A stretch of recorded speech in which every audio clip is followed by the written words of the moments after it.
And with me is Daze Davison. Daze, how are you doing today? Good, good. How are you? I'm doing wonderful, man. I'm doing wonderful. That's awesome. So, we always have a lot of fun when we're doing the programs outside in the real world, but today we get to talk about you. Oh, yeah? And so we're going to cover your education, what you do as a college graduate, and any fun things that you might do for hobbies on the side. For sure. So let's get started. So Daze, tell me about your education. Where did you go to school? All that kind of stuff. I went to a school called Full Sail University down in Florida, Orlando, and I did their accelerated program, so I got out a little bit early. But I went there for 3D arts, so that's 3D modeling, 3D animation, 3D, just anything 3D pretty much. Anything 3D. So with that particular degree, what type of jobs what does that align you with? What types of jobs you do 3D? So 3D modeling, I still don't understand everything about it, but share a little bit with the type of job that you would get with a 3D modeling. Yeah, there's a whole bunch. There's freelancing. You can just make models, characters or swords or weapons, stuff like that, environments, and then you can just freelance and sell those. So those are the things that attach to like video gaming person. So like they pick up a chair, right. You actually 3D model the chair, yeah. And that's an artifact. Exactly, right? exactly. Yes. So from that you can freelance that and sell your products there. That's good money. Yeah, it is. Or you can like join a studio, and you guys can make a certain product for certain games or stuff like that. Like if you have like a group of friends or anything like that, you could just do that, or an official studio.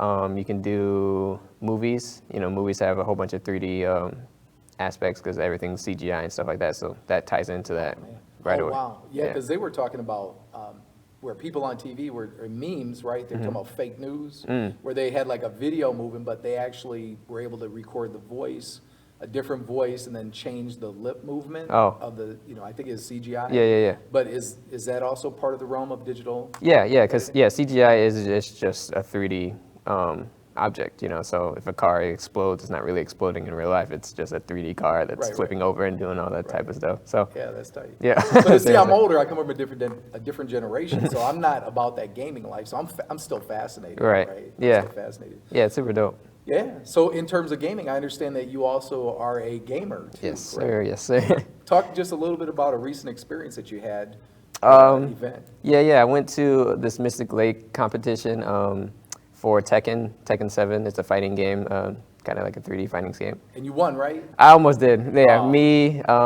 my brother Dallin, and my cousin Dante and Dakari, we all went, and that was our first competition. And I just finished a video on that actually because we have like a YouTube channel as well. So I just finished my video on my experiences on that event itself. So sure. Well, we'll need to make sure to get your YouTube channel link at the bottom of this video. So yeah, shout out. Yeah, it'll be hilarious for those 18 and above that can watch and play Tekken, right?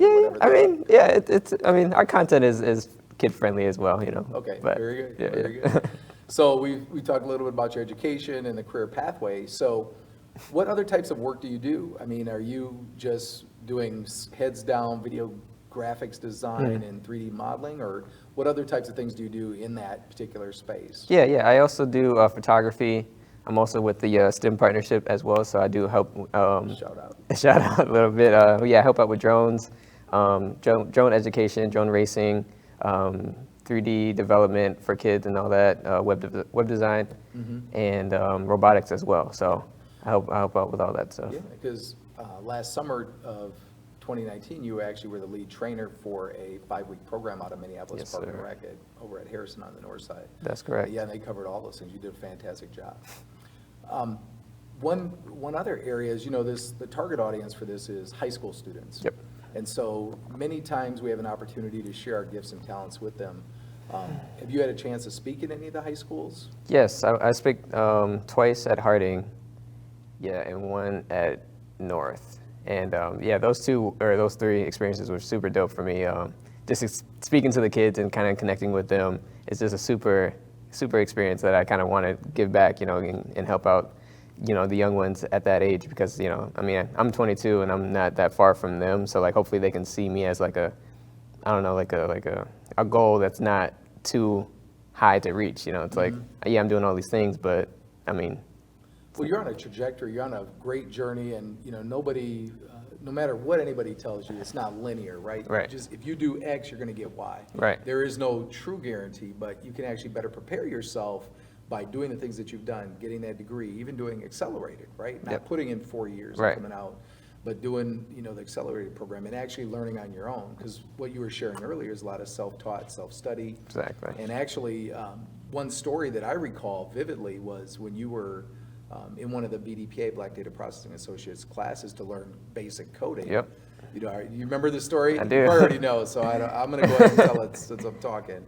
But you were one of the first people, you're the first person to tell me that you didn't like coding. Right. And it broke my heart, right? To let me know that you didn't like coding. Yeah. In a coding program. Right. But look at you now doing ergonomic design and, 3D modeling, so. I mean, it all started with that. Like, it's all like that pathway from realizing that at that age, it put me on this path. So without that, I mean, I might not even be where I am, how I am right now. So, I mean, it's all thanks to that, honestly. You'd be doing great things, but they may not just, they might be slightly different. It might Right. be a little bit different trajectory. Exactly. And then getting back to the youth, in terms of any advice, like, if we run into a lot of kids that say that they're gamers, they want to do gaming. Right.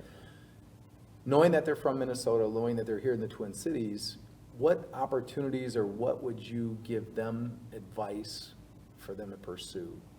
I would probably say, honestly, is don't be afraid to fail or apply yourself, right? So if you're afraid to apply yourself because you feel like you might fail or whatever, gaming-wise, like competition-wise, anything like that, like you have to get over that. Like, if you don't know until you try it, pretty much. So until you kind of get over that hurdle, I think that's my That'd be your advice. that would be my advice to anyone. Yeah, and I want to leverage that because, we run across so many students that say they love gaming. Right. But that's why you do drones. Right. Right? Because at least from, 30 some years in IT, we see that the next skills that are coming out for either blue collar all the way to white collar are in this area where you can take your gaming skills and turn them into money. Exactly. Right? Especially nowadays. Especially nowadays. Super right? crazy It's how gonna that works. explode. And I really do hate using examples like pizza delivery and package delivery,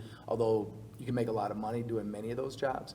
But even as a stopgap, right, while you're going to school, while you're doing these other things, you can learn to take your video gaming and the controller skills and learn to fly a drone. Exactly. Fly a drone, right? Hand in hand. It goes hand in hand. It's a great progression. And so we've been able to work with a number of different students doing drones. But the question to you is, do you see that leading to a pathway of like engineering? Can they learn more things? They can. No, seriously, they really can. From drone control and all that, like you kind of learn like the ins and outs. I mean, you learn how it works, initially, and then you kind of, get into it from there. So yeah, I mean, definitely, yeah, for sure. Yeah, it's a good trajectory because doing the drones in combination with your video gaming skills, you can lead to engineering degrees, right? So there's a national organization called NSBE, National Society for Black Engineers, and they have a bunch of volunteers, professional organization. But you can learn about materials engineering, structural engineering, all the different engineering degrees. And so we're hoping with our work together that we'll be able to guide them towards a traditional or even non-traditional path to go into engineering. And so that's a huge opportunity, I think, for a lot of the young students out there to really, say, hey, quit playing so many games. It's like, well, if you learn how to turn it into money, then it's a different besides story. trying to win the tournament, Right. But turn it into real tangible money. It's a different story. And I also understand that you also do robotics. So you've been a robotics trainer. Yep. You want to share name of your team or anything that happened here recently? Yeah. Rondo Robotics, that was my team. And we recently just had like a banquet event. And yeah, that event was super dope. I mean, all around that night was just amazing. But yeah, I mean, shout out to Rondo Robotics and Del Mario, all of them. They were a great team. Yeah, they were. They were just a great team. So the only one thing, and I know we have a lot of fun, but what did they do about the names of each of the players? Yeah. So do you want to just share? We got to do something fun here. Yeah, so we kind of all had like a nickname from Del Mario being Shogun. We had Shogun, Twix, Sticks, Gucci Lights, And then I was I was their instructor, so they called me calculations or Mr. Calculations because like I was always like technical with stuff, so I was always like, no, you gotta do it this way. It was like, oh, it's just super funny, but yeah, we all had fun with it. Yeah. And Lisa, did Lisa get a name? Oh, Lisa, oh no. She didn't get a name. She's pretty straight laced, so she was.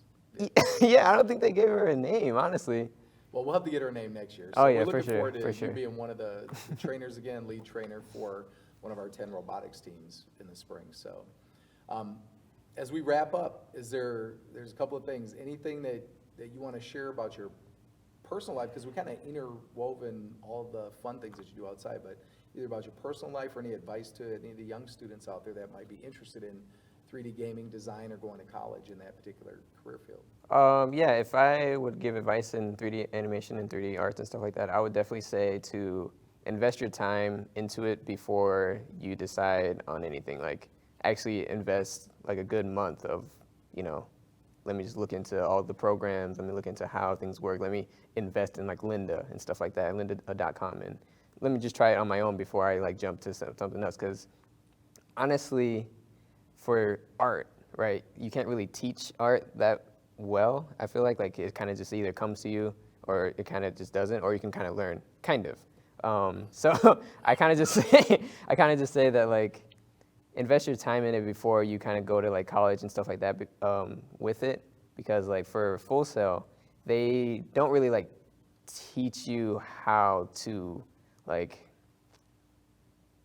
really like manipulate and how to really like get you going. Like you kind of have to do it by yourself. Like even though it is college and all that, like they don't hold your hand through it at all. Like they just like, all right, you got to do three projects this month, and there you go. They teach you how to use the programs and stuff like that, but it's all up to you and your design. You have to be motivated, right? That too, yeah. But yeah, it's all about like your own drive and your own creation. You can't really teach creation. You know what I'm saying? So that's what I would say.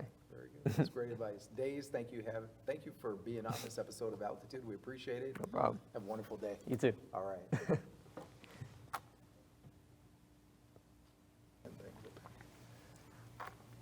Mumbling. Education, career, lifestyle. 4, 3, 2, 1.